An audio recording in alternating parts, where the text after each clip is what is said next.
Hello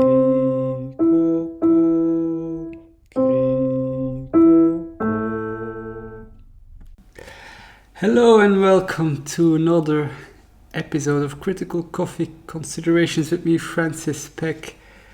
Today we have an unboxing. I'm not entirely sure what is in the box, I promise you, because it's my friend Desun that has sent it all the way from Saudi Arabia. Is that not incredible? So there's been a big thank you to you for sponsoring this episode. Really, very grateful. Let's have a look what's inside, shall we? Okay, so I have my scissors here. There we go. Okay, so this is quite a box. Guess this side should be easier.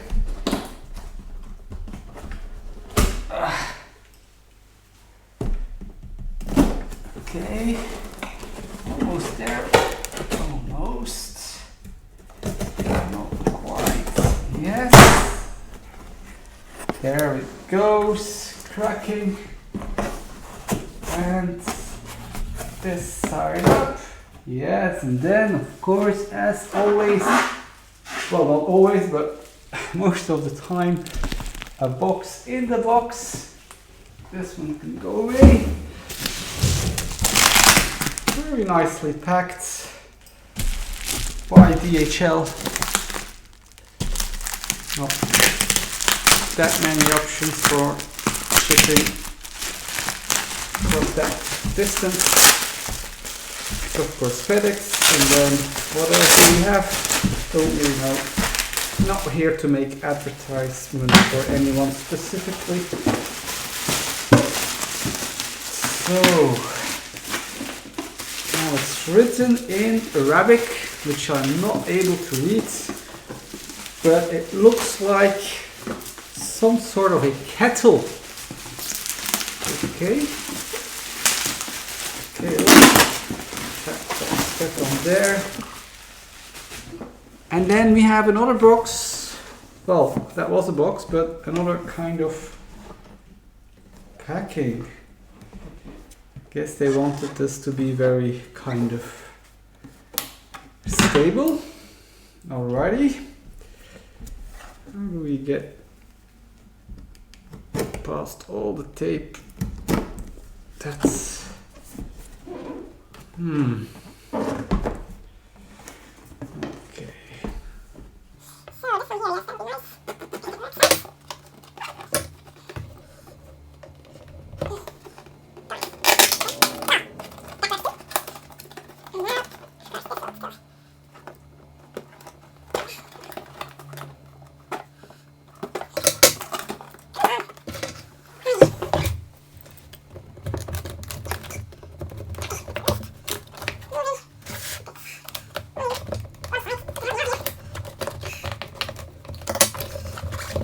okay.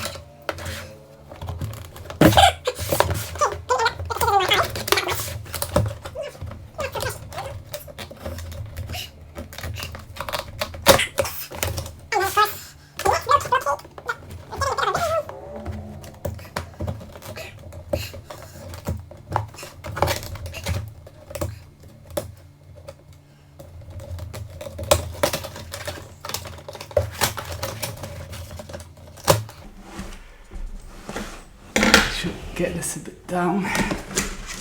Now we're really going.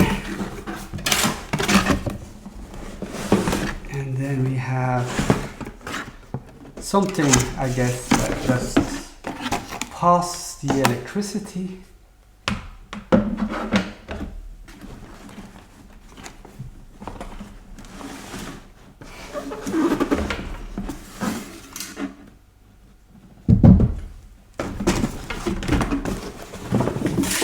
The manual